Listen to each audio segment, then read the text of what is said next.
Hey, can you hear me okay? There we go. All right, perfect. All right, just give me 1 minute here. I'm gonna mute for a sec, then I'll lead in with the intro and then we'll kick it off. Holy shit. God damn. We're good. You're good to go. You're ready, bro. I'm ready. I'm ready.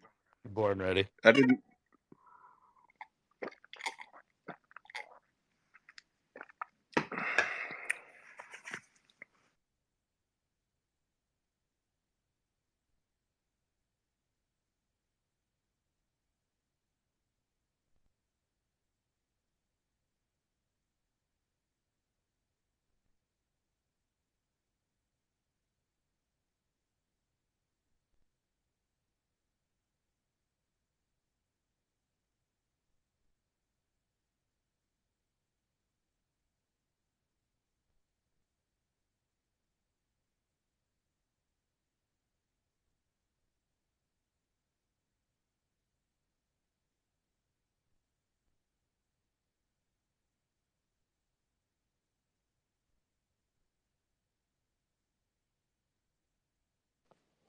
I noticed that we both have our profile pics on the mushroom mountain. Fuck yeah, baby. All right, yo, it's 2 o'clock. Let me mute it and I'm gonna come back and then I'm gonna do the intro. We'll lead in. All right, give me a second here. Right on. Welcome to the Talking About Life podcast. I am your host, Ian Lepkowski, also known as Kowski on Twitter.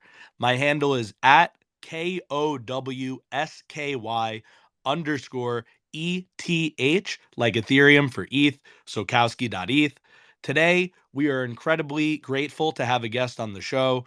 We always start the show by thanking God, the universe, energy source, however you phrase it, for providing whatever magic brings these guests to the show, gets them to say yes when I ask people to come on, and gets them to talk and share their lessons and positivity with us.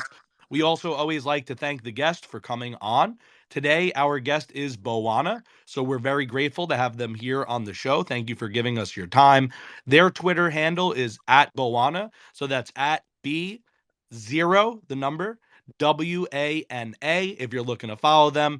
Their Twitter bio reads, live sustainably, be kind to every creature, and bring happiness to everyone you meet.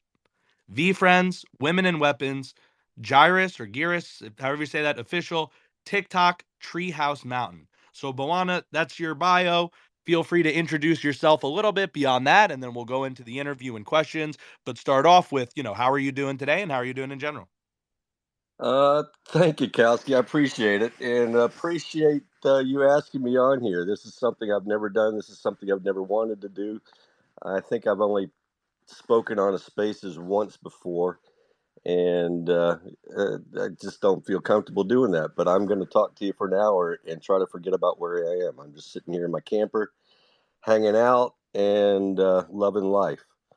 I Um, appreciate that greatly. I have a lot of people coming on the show as a first. This is my first time that I started a podcast.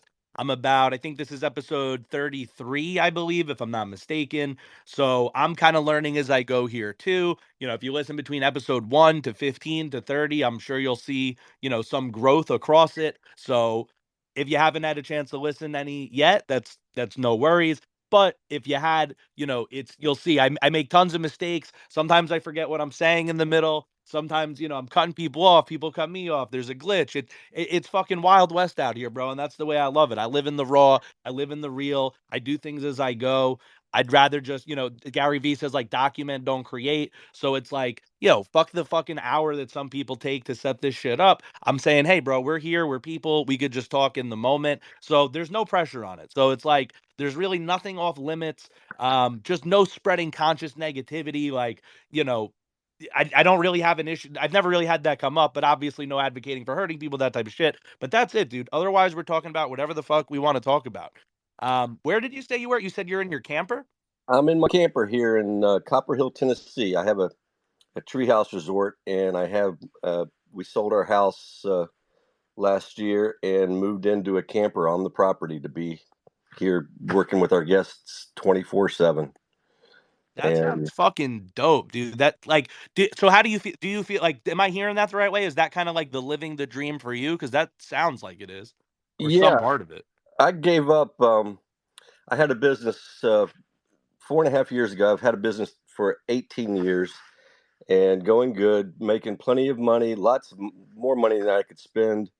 Only working 2 days a week at the most, and but I was in a rut and started listening to Gary Vee and Jordan Peterson. Interestingly, I and like him too. He's controversial, but I like him. he's wonderful. I like controversy. Um, I'm not afraid of it. yeah, but I I felt moved by both of them, especially Gary, to follow my passion. And I enjoyed the other business. I speak Spanish, so it was a business taking trout to restaurants. So I had to deal with all the people in the back of the restaurants, which most of them were Spanish. So Wait, I did you had, say trout? yeah, trout fillets. We took them, I picked it up in the mountains and would take it to Atlanta twice a week. People who saw you afterwards must have must have known you did that, right? Trout is one of those smells that I feel like it stays with you. Yeah, actually, what stayed with me is when diesel prices went over $5 a gallon. I started dumpster diving for vegetable oil and converted my delivery truck over to use vegetable oil. And I didn't even know that was an option. That seems like crazy innovative. How'd you I even hear about that? Is that it? Like, if you drive a truck, is that like part of the meta or like part of the culture for truck drivers? Like some people do it. It's like the vegans of truck drivers or something. Or how did you get into that? um actually my wife steered me in the direction, and I hate saying that. She's got such great ideas sometimes. She beats me to the punch, but I followed it up. And sure, it looked crazy. It looked nuts. A lot of people told me it wouldn't work, and it was a pretty cheap conversion to convert the truck over to add an extra tank. And any diesel will run on warm vegetable oil, and hardly loses any power. It's just a and it pollutes less. You go down the road smelling like French fries. And I always during that time, I guess several years that I did it, I always smelled covered in grease, and but you do what you got to do, and I was able. Decent trout, bro. I mean, to each their own. I mean, if your wife is still giving you all these good ideas after all these years, and you come home sticking like grease and trout, man. I mean, either she likes it, she loves you, that she could overpower it. But I think that says something Well, positive. she's definitely my better half, and most of our good ideas do come from her. And but the Treehouse Resort, that was my idea, and that was my passion. I really found something I was passionate about, and she uh, she humored So me wait, enough. so hold on. So how did you get exactly from trout to treehouse? There was an eclipse in here in 2017, a total eclipse. We had directly in the way of it. So we had 3 minutes of total darkness of total eclipse, and we had a farm. I met my wife in Costa Rica, and we had a farm down there with lots of little primitive cabins, completely off grid, no electricity. The only running water was in the creek.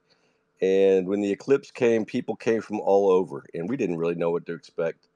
Uh, so we boiled a bunch of mushrooms and ate mushrooms with everybody, and it was Wait a second. Wait a second. What kind of mushrooms? oh, they were the good mushrooms. Amanita muscaria. I know it was more the same type of mushroom I was getting when I lived in Florida. Is it Just the so kind that makes you see like space wizards and like trippy toad frogs things with hypno eyes, or it's just like some lion's mane or portobello?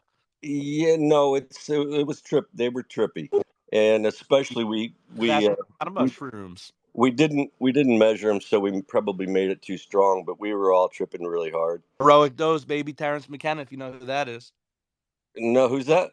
Huge mushrooms advocate from 80s, 90s. I don't know what year, but he's like before my time a little bit kind of thing, I think. But he was just like a really big hippie and like I think psychologist or social some yeah, he was like a academic who fell into mushrooms. So he brought this like intellectualism to like, trippyism or, hallucinogenics where, you may realize like a lot of people who do it are kind of like, whoa, far out, man. Not everyone's as vocal kind of thing. And not everyone's like that. That's a stereotype. But he was particularly like academic and intellectual and then started raving about the benefits of mushrooms. I think he even has a theory that human language developed from our early ancestors walking around eating mushrooms, seeing all these crazy things in their mind, having like a little telepathy through it, and then like feeling like, all right, we gotta like talk about this shit. And that's how like language came about. I think he calls it the stoned ape theory. Like Joe Rogan talks about it, I think. But yeah, that's an aside. But that's Terrence McKenna. You might want to look into him after. I bet you'd like his speeches and philosophies. But yeah, big mushroom guy.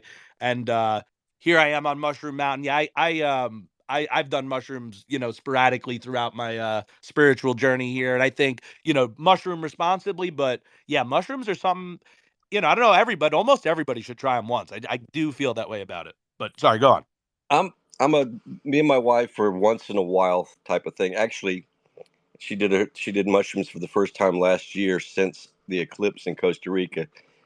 She just drank too much of it, and she didn't want any part of it for 30 years. That makes sense. I definitely I've had so when you make it in a tea, it gets like a lot stronger, is my experience. I used to just like put some on like a sandwich or a slice of pizza when I was like much younger. When I was a teenager, I don't know, I probably did it like 15 times in like a short period of time or something. Now I'm more like, yeah, I don't, who knows when the last time I did it was. It's sporadic. I've like, I have more commitments and things that I can't just be doing that all the time. Um, but yeah, I definitely can relate to if you take too much, it could freak you out.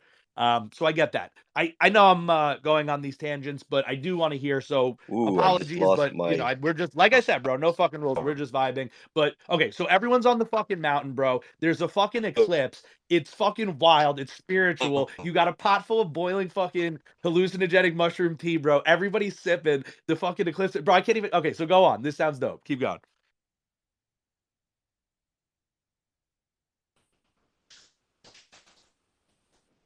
You there? Think your audio might be cutting off a little bit. Like I said, no worries. We deal with the technical difficulties. You back? Oh, thought I saw it come in.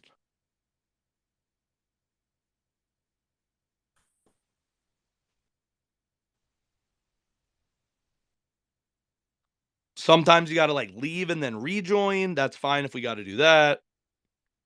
Sometimes that helps. I don't know if you could still hear me.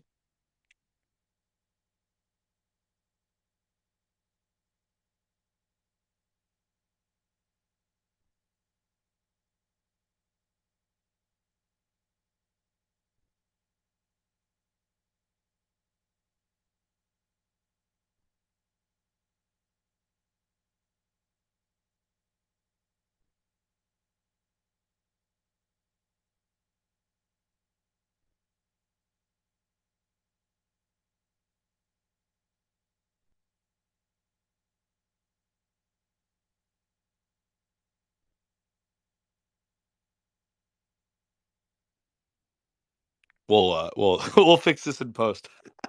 We'll edit this out. We're just anyone listening. We're waiting for our guest to rejoin right now. Had a little bit of technical difficulties. It happens. It's no worries. It is what it is, and it's not what it isn't.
All right, can you hear me?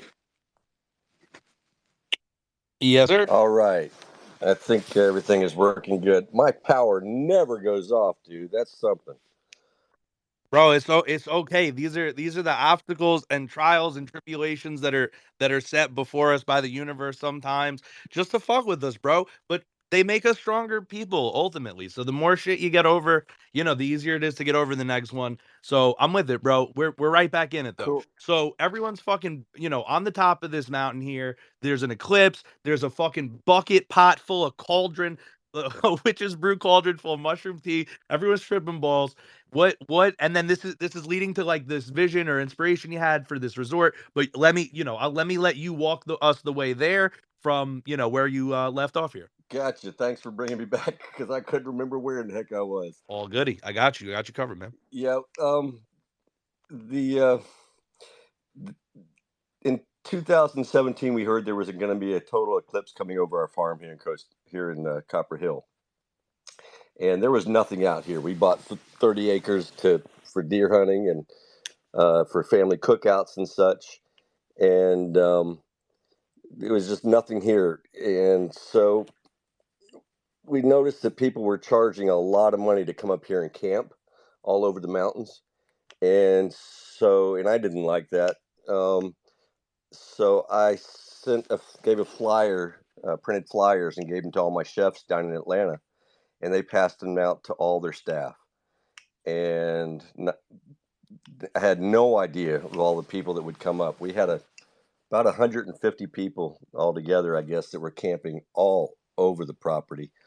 Um, and we were way out. I mean, we are really way out, and wasn't sure if anyone would want to come up here. But man, they showed up. None of them really knew each other either. They were such a varied group of people. Um, but we knew what an eclipse was about. We hired a mariachi band. It seemed appropriate since our first eclipse was in Costa Rica, and had a mariachi band come up and told people just to come. It's free. We're going to be doing potluck the whole time, and everybody going to be throwing in. I said I'd have porta potties up here and a 265-gallon tote of fresh water. And man, it was the most beautiful experience. We had so many different people up here. There, you had people in, it's a big property. We had people in and it's all hilly. We had people in different areas, people chanting, people speaking in tongues, other people doing crazy stuff, having, a blanket with crystals all laid out, and everybody was doing their thing. You had all the kids that didn't know each other all playing together and running together, especially that night, running through the woods all evening, and it was really something. And My guy, that sounds like my fucking scene. If that's happening again, dude, I gotta be in there. I gotta get in on that. That sounds wonderful. Like I said before, I don't do this type of thing all the time now that I'm, a bit older than I was.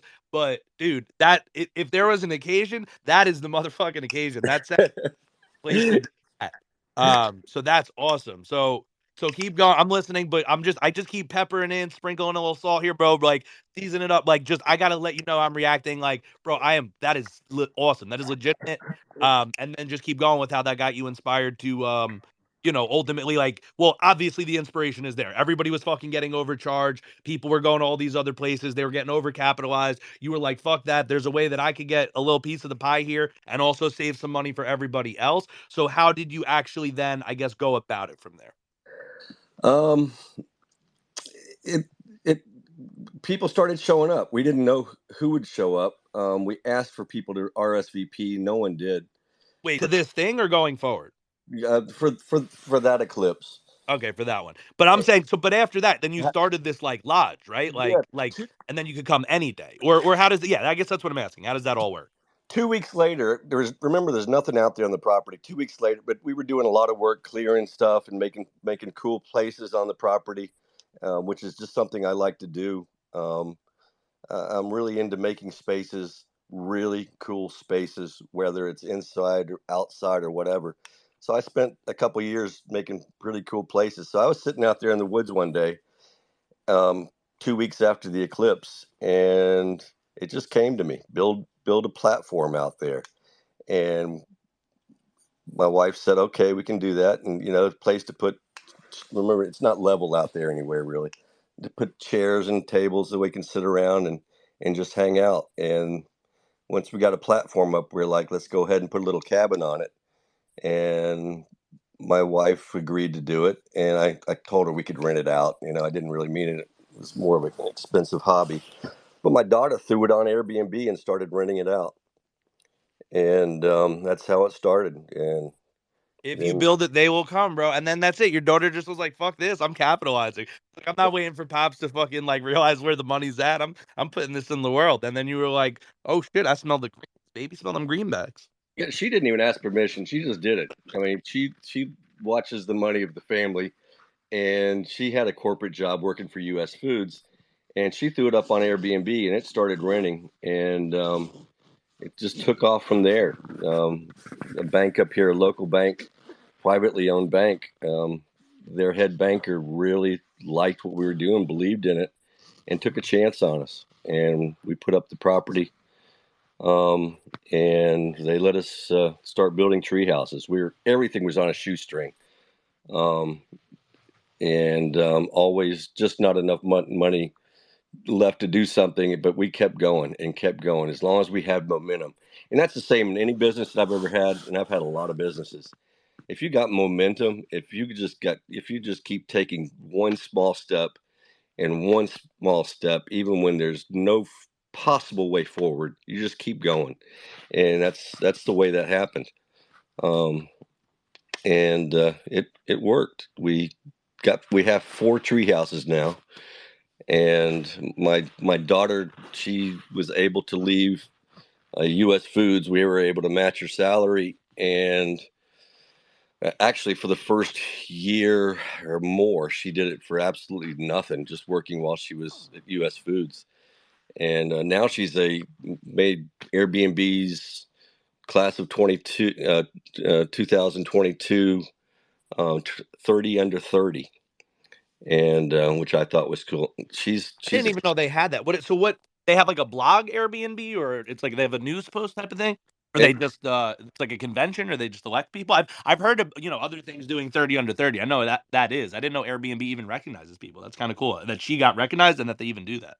yeah, they had a pretty strenuous interview process, and they crawl through. They can see everything that you've done with all your guests, and they look at the reviews, and they look at how she responded to guests and responded to problems, and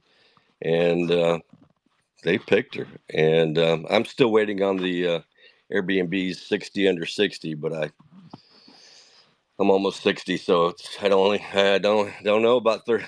I don't know about that. I don't even think they Do have. they do that, or you're just joking? That's what they do, 60 under 60, or no? No, they don't Oh. do that. Man, we I get was like, no. I was like, maybe that's a new thing. That's kind of cool. Like they do a little, Yeah, for the boomers older folks. boomers don't get no respect.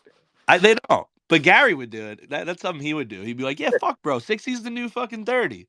He would Yeah, totally do that. I totally agree. Gary So V. anyway, that's how the resort came about, and we finally just said we're gonna roll out of our other business and concentrate our full efforts here on the farm. And I, I turned over my trout business to my son, and he came out of the corporate world, and he's running the business now. So happy for him. So happy I'm not doing it now. But he lives now on the property also in a camper. My daughter lives close to here, so she's always here. And it's a dream I always had of creating a business where my kids wanted to come and actually work in the business and take over the business and just do a family type business. They've always, since they were 4 or 5 years old, always done whatever work in whatever business we had. That was just what they did. Whether it's dress up in elf uniform, costumes for Christmas and stand out on the street. Um, it was quite a thing, but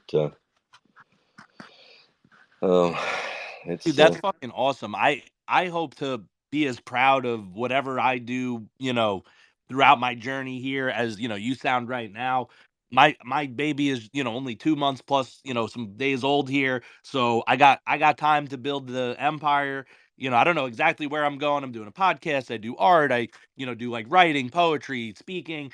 It'll end up somewhere. I feel confident about that. I keep putting myself out there. I feel good about it. I feel like I'm doing what I'm meant to do. And God forbid none of it turns into something that I could pass on to someone. I'm a happy guy. Like most of the, like 90+% of the time, blanket statement. I look at my life, I'm grateful, I'm happy. Yeah, there's frustrations. Yeah, there's bullshit. Yeah, sometimes I'm yelling, I'm crying, I'm going through fucking human emotions like anybody else.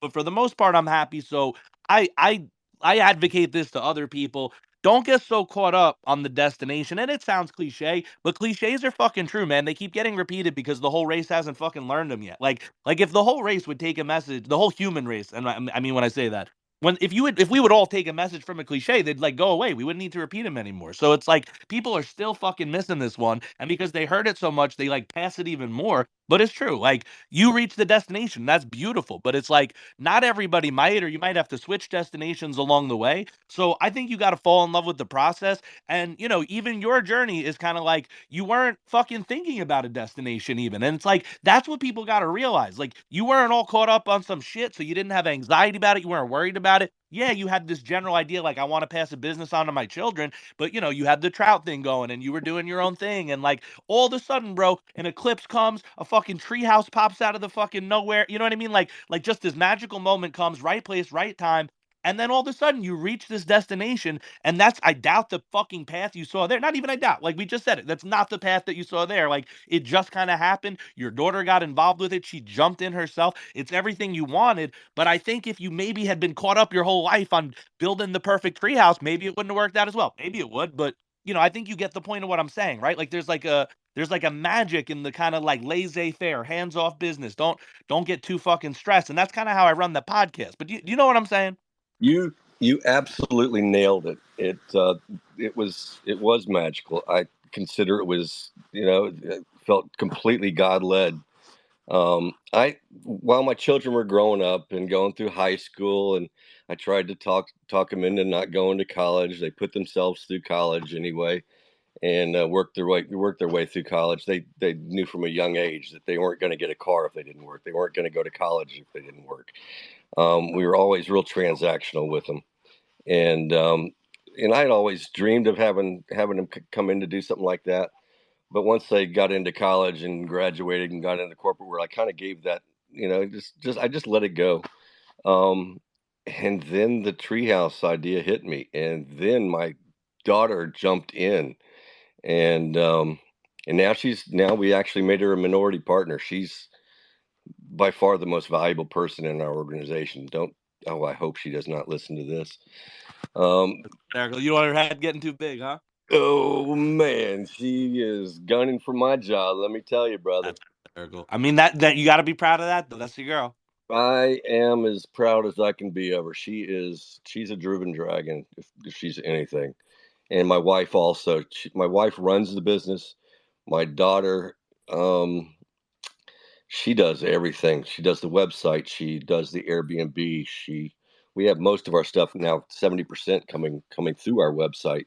She does. I stopped doing social media altogether. I hit a brick wall on that about a year and a half ago, and she picked up the social media, and we stay pretty busy. We're making it, and my wife, she's a business person. She watches everything, as far as the money, and everything has to go right, and everything this, that, and the other. And my job is to simply keep the place looking pretty. It's 30 acres that I'm always working on, um, and I do a lot of my work. I walk through the woods and dream, and come up with ideas. And working on right now a children's adventure course, and it just it really the whole journey has been magical.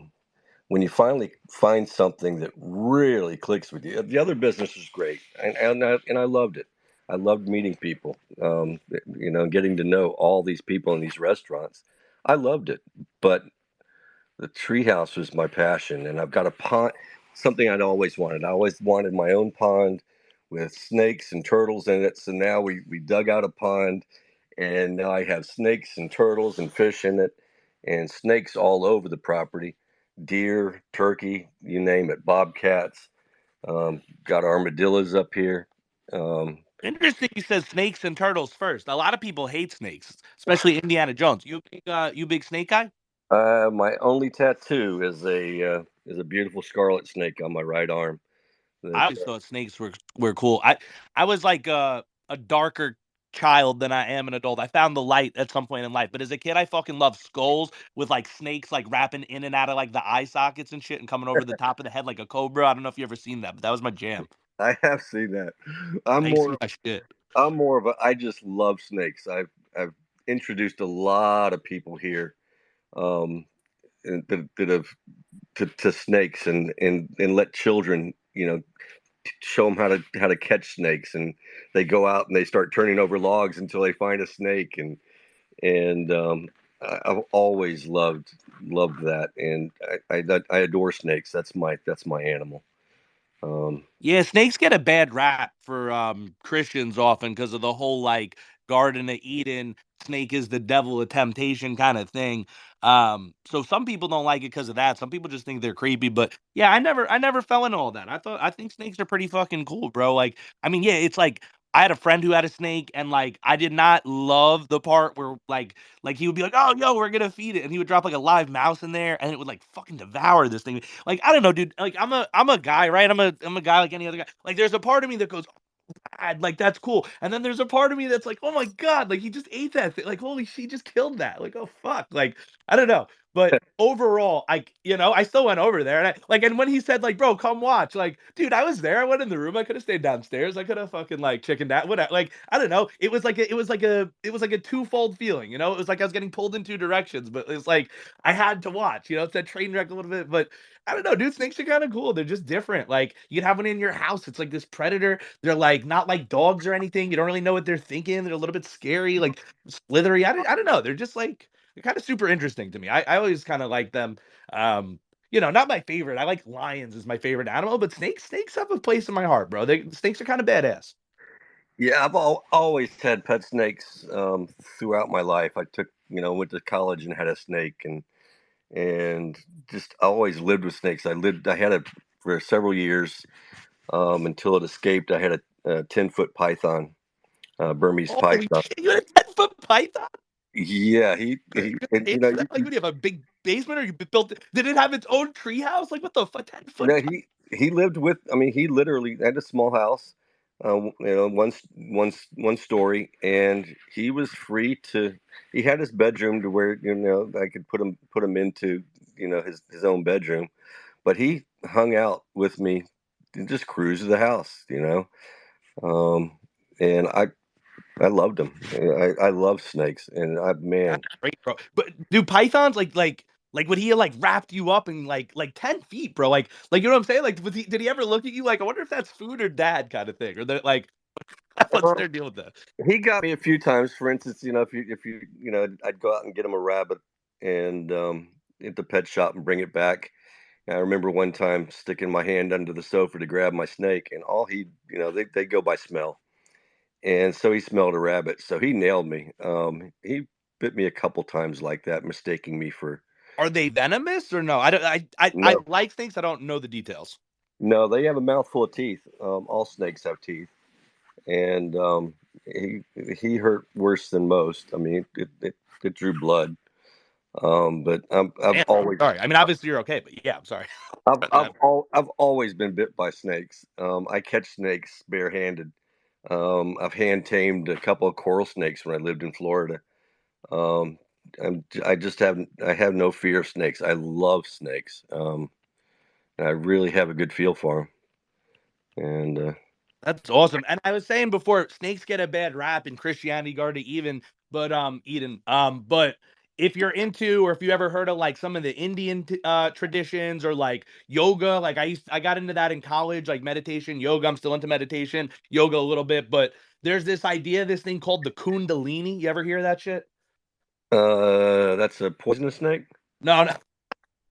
That's so funny. No, so Kundalini is this like totally like meditative, like Indian concept. I don't think it's the you know what? I don't know actually. You maybe you just taught me something. I don't even know. Maybe that's why it's called that. You know what I'm saying? Because I'm like, wait, maybe there's a connection there. But so they call the Kundalini. Maybe you're right, dude. I gotta look into that. I never fucking thought about that. That's funny. That's a good perspective. But so I gotta put a post-it note in my mind for that. But anyway, so there's this thing called the Kundalini, and it's a spiritual metaphysical concept that like at the base of your spine there's this kundalini, and the kundalini is like this coiled serpent thing, but it's not really obviously a snake in your body. It's the idea that like all of like your energy and like the root of your chakras is like flowing through your spine, and at the base of your spine the kundalini is like where all the energy erupts, like the eruptions Gary Vee's doing, the volcano shit, like that's where your volcano is, that's where your coiled serpent is. And that coiled serpent, if you like meditate and do yoga and all this shit, it shoots up through your spine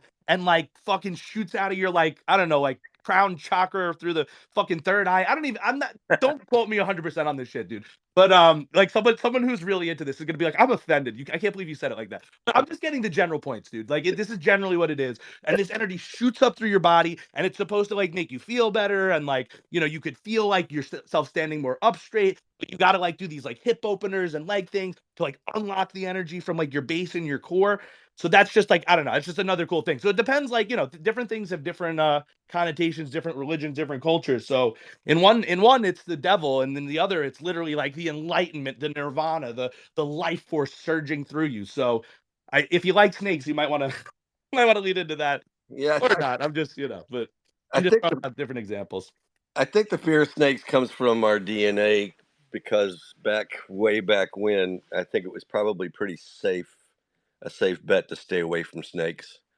So that's Yeah, that probably and monsters under the bed I heard is like a primal thing. Like right. there used to be monsters under your bed. There were snakes. There were Well, if snakes. if you if a kundalini is like a coiled up serpent, a coiled up snake, I must have a huge kundalini. That probably is responsible why I for Probably, my dude. Mushrooms and shit activates the Kundalini too, I believe. And then they're like, okay, yeah, like that shit activates it, but it's artificial, or but you got but there's like basically, bro, if you activate the Kundalini, you could just fucking mushroom trip on command, was my understanding of it. Again, I don't think that was the purpose. It was to like reach nirvana in heaven. But like I was like studying with these monks for a bit that were like from India, in this thing called the Nanda Marga. It was like their version of their Indian religion or whatever.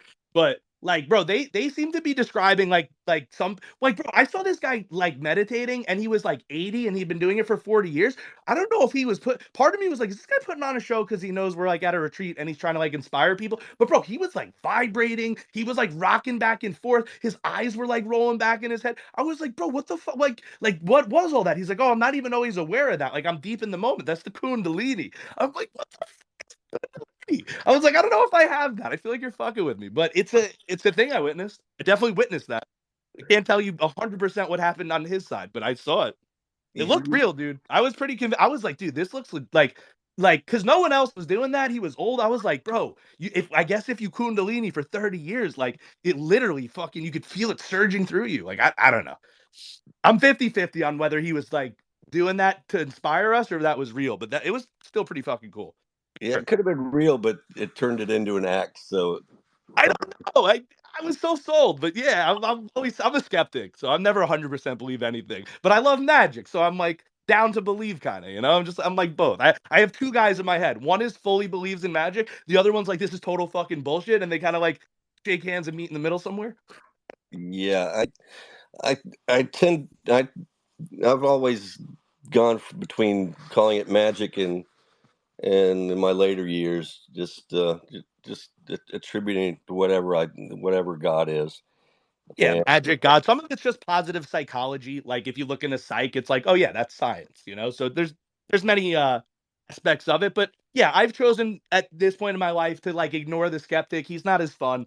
Like I keep him around just to keep me like grounded, but I choose to believe in magic and God and synchronicities, energy manifestation. And for me, I can never 100% maybe say if it's like proven. I don't think you can prove it, but you know, If positive psychology is a fallback for everything else I can't prove, great. I don't have to change anything.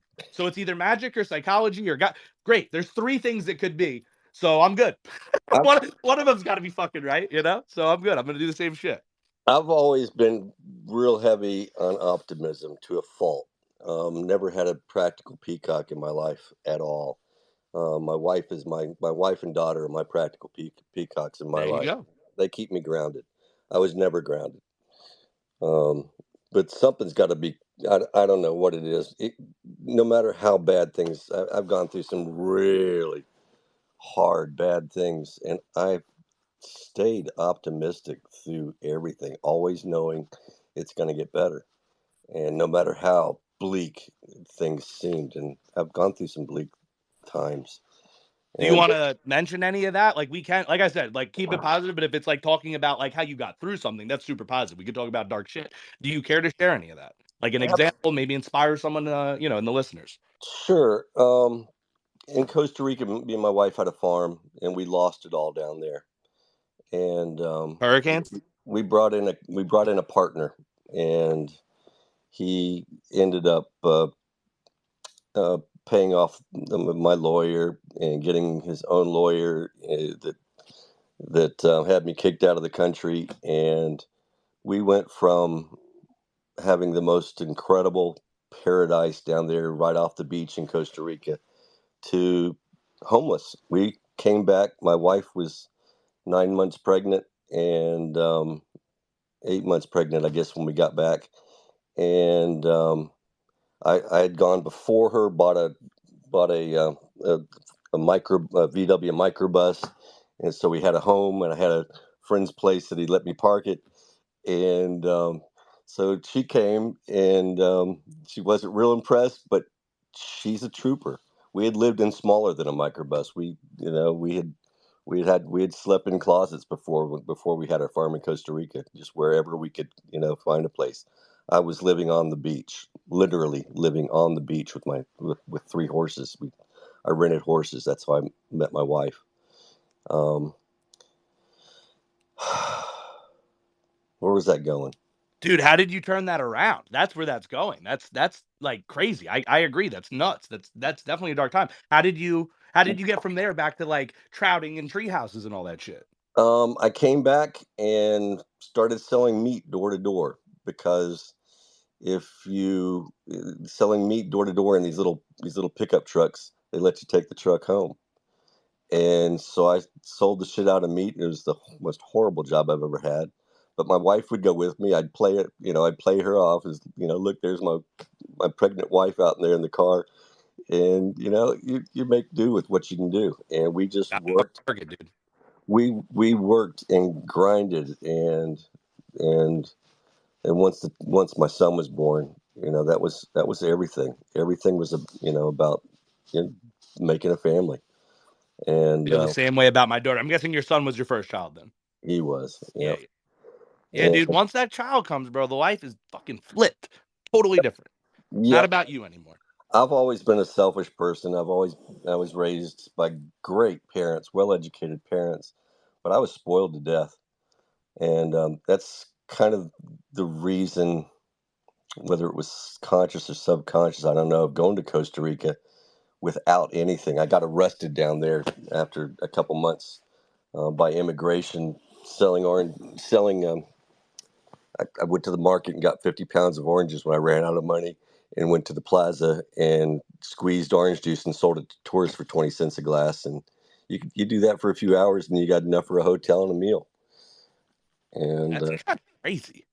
yeah, so Bro, let me ask you this. Like, you don't have to tell me too much about him if it's like that type of thing, but bro, who the fuck was this partner that came in? Was this someone you knew or like someone you like had really good credentials, but they were a fucking shark? Like, who was that? it was a Canadian um, film producer. He had done documentaries, and he was an accomplished film producer. And And he fucking, said all he wanted to do was build his own little place. We had 40 acres down there. Built his own little rancho. We built ranchos with up off the ground with palm roofs and a lot of bamboo flooring and stuff.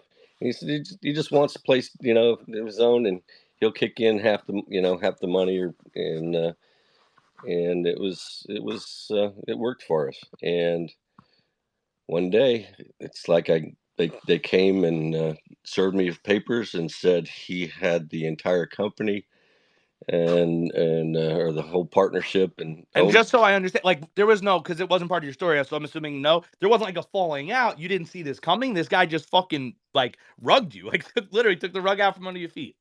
Yeah, basically that was it. I was also abusing drugs at the time. I started abusing drugs, so I have to take the blame there.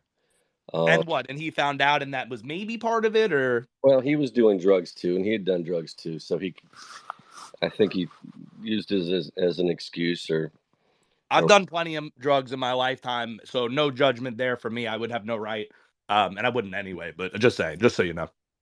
yeah, I was abusing him at the time. Uh, Yeah, I was. I had to go to rehab when I was in high school for an outpatient, and I didn't. I like. I didn't. That's not even how I got off of drugs. That didn't even work. But just so you know, yeah, I'm there too. So if you ever need to talk about that off the call, on the call, another space where you just want to talk about whatever, dude. I'm just saying, me too. At one point, yeah, I don't have problems talking about anything like that. It is yeah. who I am, and it Some was. people just don't know who they can talk to because other people are like, yeah, dude, I can't really relate to like crushing up pills, blowing them on my nose, and waking up 3 days later, but having done a bunch of stuff. You know what I mean? That like, it's just, I'm not proud of that. But if you need, I'm here.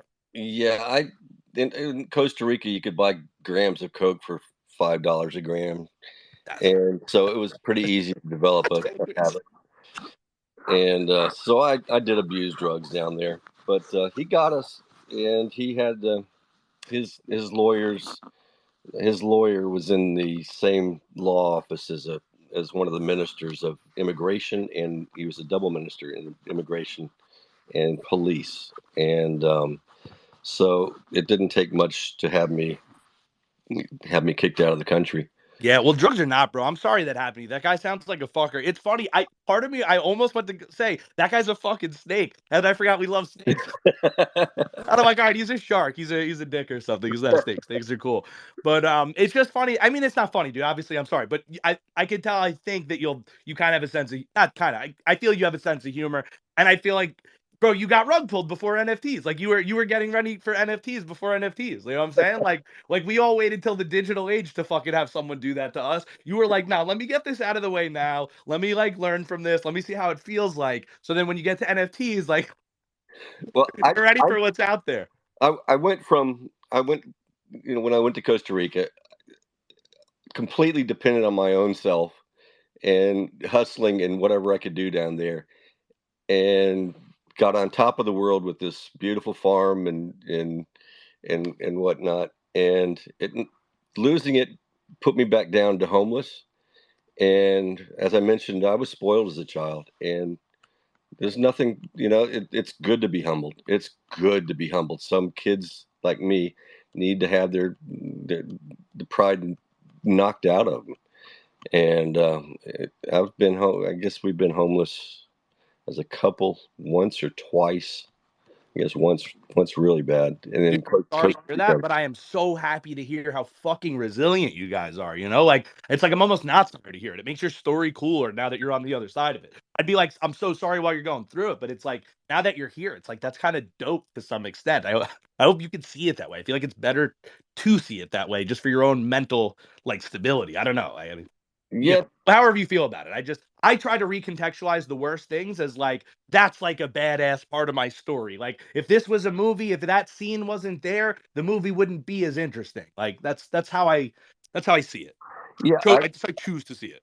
That's exactly where I am and where I always have been. No matter how bad things get, I find joy in things and in just being wherever I am, whether it's and I thrive on being in a struggle for survival.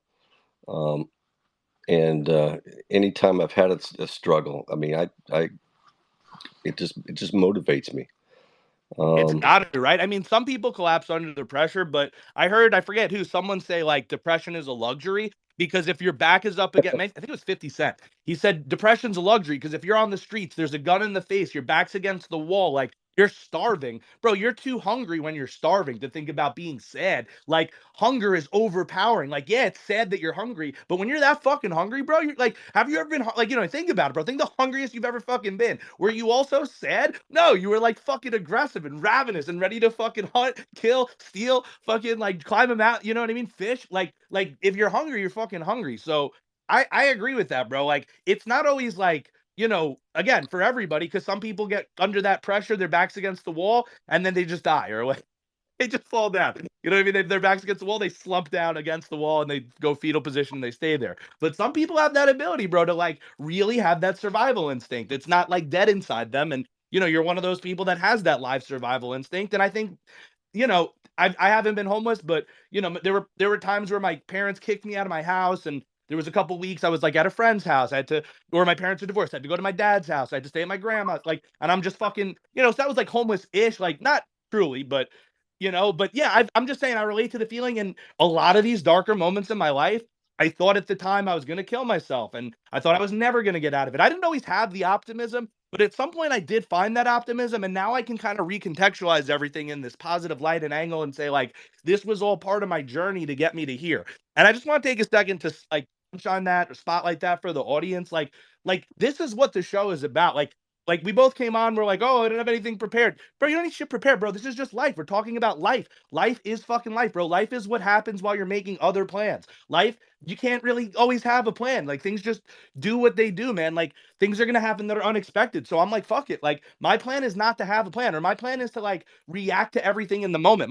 My plan is to get very situationally aware, very in the now, and take things as they come and do things the best I can from moment to moment. That's like a strategy that can work for people. So like here we have a guy, me and me and him have similarities, but the story is like went from like, Costa Rica and like success to like cocaine in Costa Rica to like his business partner who was also doing shit with him, fucking sweeping his fucking feet rug out from under him to being homeless with a pregnant wife to fucking getting back on that fucking grind because this dude's got fucking survival instincts. And when his back's against the wall, he fucking like pushes and fucking started selling meat, like had his wife with him, like maybe leverage a little emotion. Some people were like, oh, this is the no, bro, that's what you gotta do to survive, man. That's people have done way worse shit, bro. That's makes sense. That's logical. Who wouldn't do that in those, in those shoes in my perspective? But the point is like, don't get discouraged, bro. Like there's people out there who, there's kids who got a bad grade on a test, they think their life's over, bro. There's people who like, someone close to them died or something, they think their life's over. And I'm not saying none of that's like discounted or people's feelings aren't valid, but it's not true that you can't recover from it, or it's not true that people can't, like it's a change in mindset, it's a change in perspective, it's a commitment to be optimistic, it's a commitment to say this too shall pass. So from drugs to homelessness to fucking all of it, bro, to rise and fall and rise again. Like this is possible. This is the show. This is putting out passion and positivity for the listeners. And then where does this all, coordinate to? If you're paying attention. A man right here. He's got a family, he's got a wife, he's got kids that are involved in his business, he's passing the trout business to his son, his daughter's involved in the treehouse. Like this, he's living the dream. And there wasn't ever really this clear cut, like, this is the path. I'm gonna do this on this day and that. Because it's fucking life, man. And I believe taking it as it comes is the best plan. Like no plan is the best plan. Like Bruce Lee, I don't know if people like Bruce Lee. I love Bruce Lee. One of the things that he's known for saying is like, what is your goal? What is your goal for your ultimate form? He goes like, my form is to have no form. And that's what he means, bro. He means he wants to not have a plan of what to do, not have a training method. He wants to learn all the methods and all the ways his body could possibly move so that when something comes at him in the moment, his instinct reacts. He just fucking reacts in the moment. And that's better than having a plan sometimes, because sometimes things don't happen the way you planned. And if you have a plan and something happens different in the moment, it could fucking hold you back. You've got to, but you know what I'm talking about, right? I, that's me to a T. The optimism always came was just naturally in me, um, but it took me 50 years of my life to realize or more that I need struggle. It took listening to Gary Vee. I need to fight. I need to, like Jordan Peterson would say. I needed to go out and slay a dragon. I had been doing this trout business for 18 years, and most of it was a struggle, which kept me going. And it finally got into a rut. I go to work, I enjoy it, making money, making lots of money, and but I got in a rut. And if I hadn't have gone through all the losses before and all the highs before, um, I don't think I would have ever walked away from that business and risked it all. Because when we borrowed money to on this treehouse idea way out here in the country, um, we that was the struggle we needed. My wife's just she's cut the same way as far as that goes.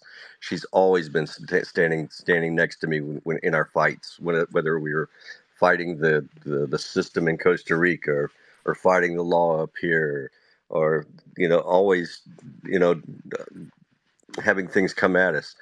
My daughter, when she came on, she's like, watching us, do our business, before she was part of it, doing the Airbnb thing.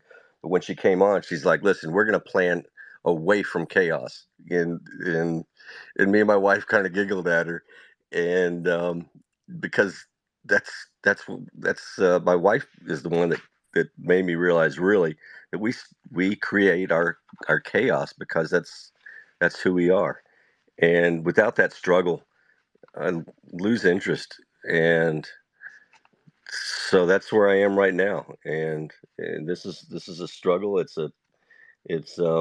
it's getting a little normal now, but still there's so much to do here still.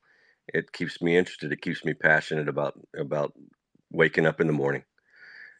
That's And what you got, bro. You got to stay passionate about waking up in the morning. And like you said, I just want to echo that. Like, bro, you hit rock bottom, and you just said, like, if you hadn't hit that rock bottom kind of, or maybe, whatever low it was, but a rock bottom type moment in your life, you were like, I don't know if I would have had the bravery, the courage to do this other thing for fear of hitting rock bottom and like not knowing if at that point in my life, like, can I get out of this? But now it's like you fucking know, bro. You know for a fact. Your body knows, your soul knows, your mind knows that, like, yo, I've already been there and I came right back from there. So I'm less afraid of ending up there again. And that fear is not going to hold me back anymore. That's what I'm saying, bro, about this. Like, you don't really know what life is, bro. Like, people say God works in mysterious ways. People think that's a cliche. Yeah, well, it is. It's another one of those cliches that's 100% true. Like, you don't always see at the time, like, why something might be advantageous to you, but if you don't let it defeat you and become pessimistic and you hold the optimism, I find a disproportionate amount of people, like, it doesn't just seem like it seems like a proven strategy.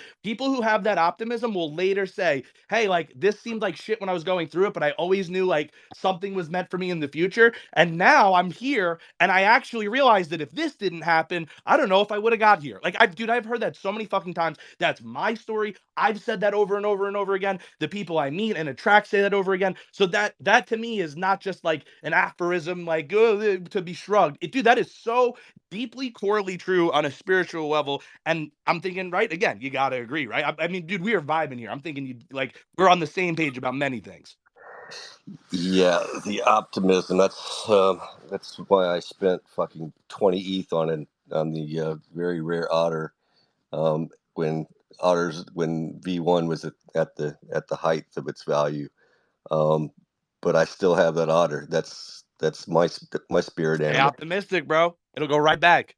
Yeah, it's kept my optimism has kept us going. My wife has always believed in me, always stood by my side no matter what was going on, and she caught my optimism, and always accepted it.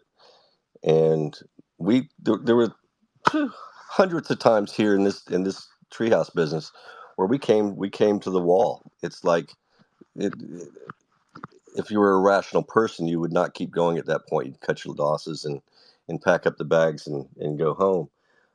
But we didn't. We fought through everything. Everything that could have gone wrong here did go wrong. That's the same with Greatness often requires a touch of madness to achieve it. So that's that. That's where that comes true for your yeah. story, right? I've been told by quite a few people that I'm full of madness, and so I guess Me that's too, bro. I'm a mad fucking scientist, bro. I'm the mad fucking hatter. Like every time I watch Alice in Wonderland and I see the guy with all the hats, I'm like, that's me. I relate to him. I don't know why, but that guy's cool. I'm the Mad Hatter. I'm the Johnny Depp. That's cool.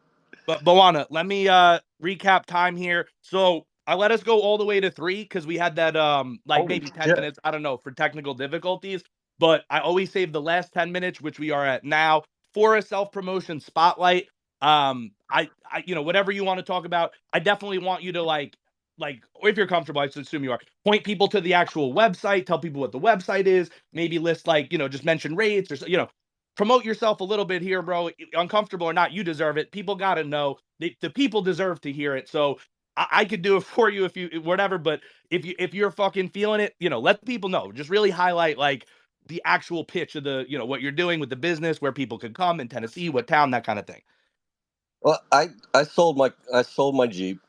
I loved my Jeep. I had a really built Wrangler, and I don't leave here now unless it's absolutely necessary.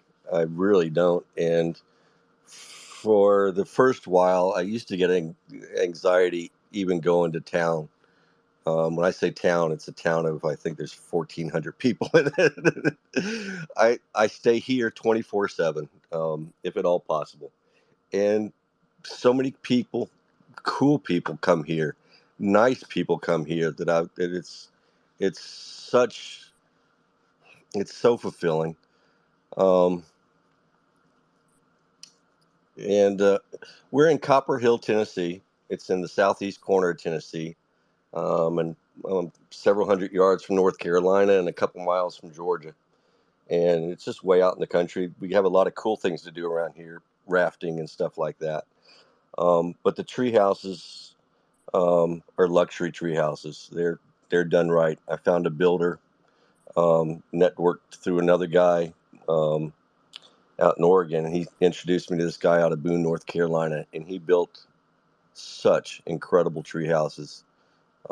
People come here, and the main thing that we see is that people come here and get healed of whatever's bothering them, or get out of it whatever they're looking for. Tons of proposals and honeymoons and baby moons. I didn't even know that was the thing at all. Um, and we've had celebrities come, and it's it's been a joy. And I mean, I've always been ambitious, but at this point, it's just like this is. I don't need any more than this. I'm getting old.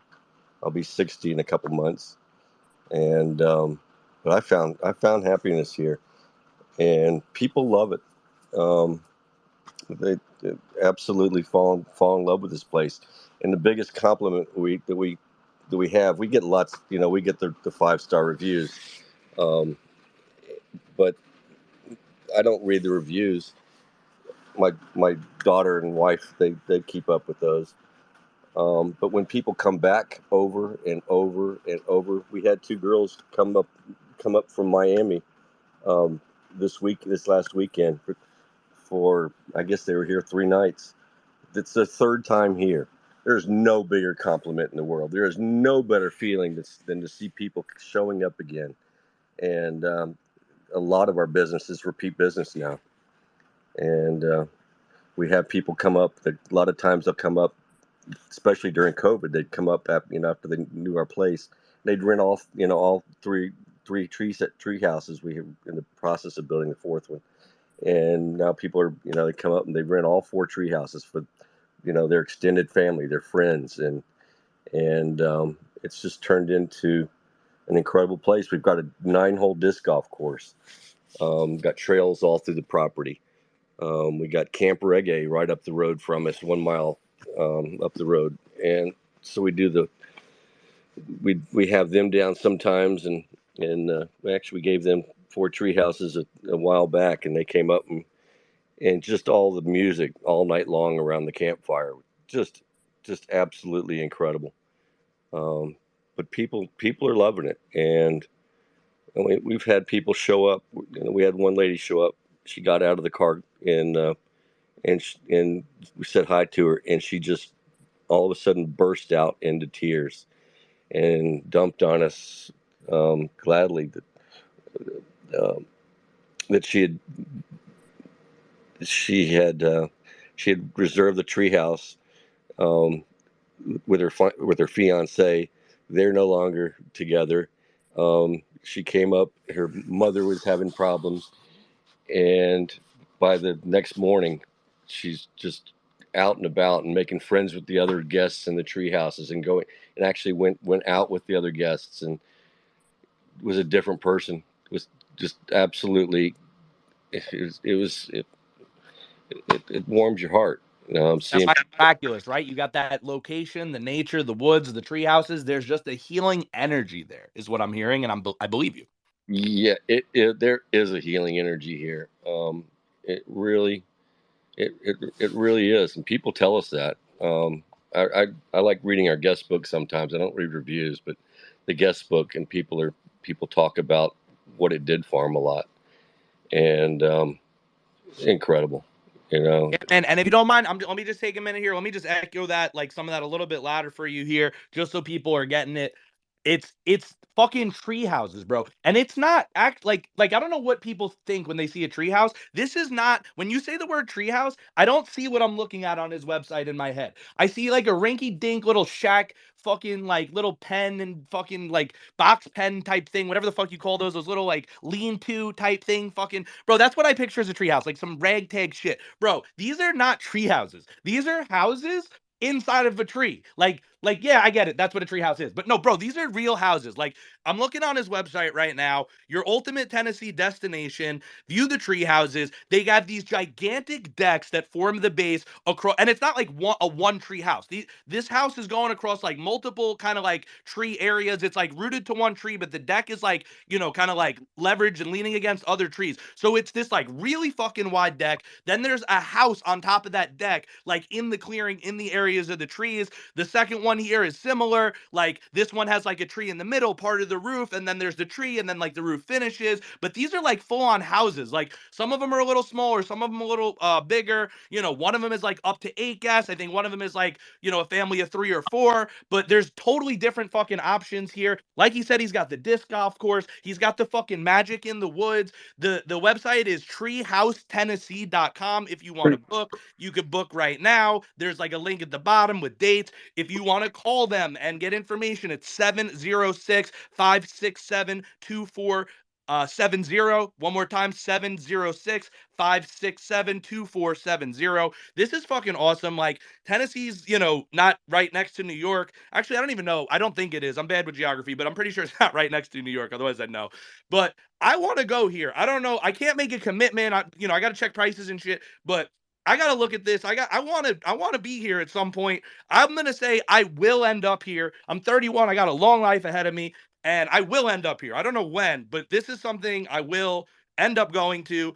I can recommend it, after I go. But what I can tell you, he's not fucking around with these reviews and testimonials. He's got 420 reviews. Nice number of reviews there, friend. But all the ones I'm looking at here, 5-star, 5-star, 5-star, magical, fun and relaxing weekend getaway at the Dream Weaver. Treehouse Mountain was the most amazing Valentine's retreat. What a treasure. Like, it just goes on and on. Like, all of these fucking 5-star reviews. People fucking love this place.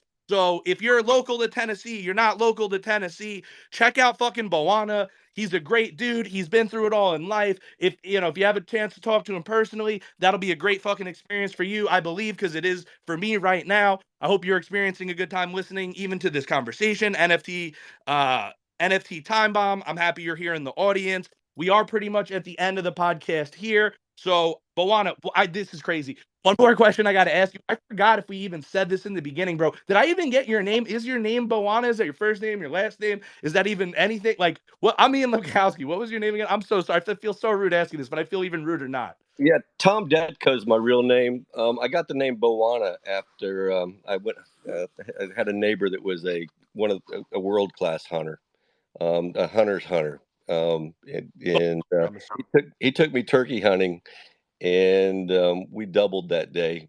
But and the but he hunted with a bow. I'm getting that's why Boana. he hunt no that it's sir in some African language. Oh, And but he bestowed me that name after this hunt. It was my first turkey hunt, and and it was memorable, and so the name stuck with me a lot uh, since then. So, Well, Tom, Boana, I fucking love it. It's great. Like I said, we're about to close out. Do you have any like one last sentence, mic drop type moment thing before I do the outro here? yeah, tree houses plural, and you can do TN or Tennessee tree houses Oh TN. my god, dude, I am so sorry. That was so All right, irresponsible of me. I did not even give the right link. I'm so fucking sorry. Tree Houses, Tennessee. Fuck me, bro. Jesus. Tried to echo that for you and I fucked it up. come TreeHousesTennessee.com. I'm so sorry. come play in the woods with me. And we have a lot of people from New York, Michigan, and Minnesota, and all over the Northeast drive past a lot of beautiful tree houses to come down here. They are authentic tree houses supported by the trees, not just up on poles. We are the real deal. So that's it. You heard it. You heard it wrong from me. You heard it right this time around. Oh, Tree Houses, Tennessee. It's not just one tree house, it's a bunch of them. There's three, there's a fourth going. There may be more in the future. Like, just check it out. Tree Houses, Tennessee.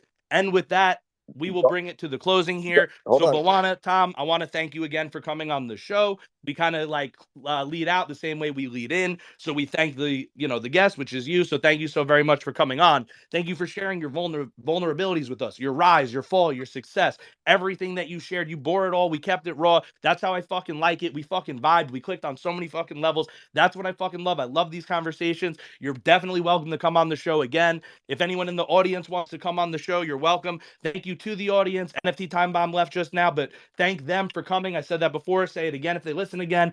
Anyone who's listening on a replay, thank you for listening. I hope you got lessons and value from this. I don't know how you could not. So hopefully, and I will you to, not even hope, I will you to get those lessons because you will get them. Maybe it needs to click it like later, but you will get those lessons. And then the last thing we always say after thanking God, oh yeah, thanking God for the energy of bringing everything here. So we thank God, we thank the guests, we thank the listeners, and then we say lastly, a message from our friend Afakasi Brand. If you haven't heard it today, you are loved. As you heard, there's light in the universe, there's dark, there's a balance, there's a yin and a yang. But another way to see it is that there's also one energy that creates everything that the light and dark come from. And one way to see that is that's creation, or another word for creation is love. Love creates life. We know that. So if you haven't heard it today, not only are you loved, you are love itself, conscious and incarnate in the flesh. But just one more time, if you need to hear it because you haven't heard it today, you are loved.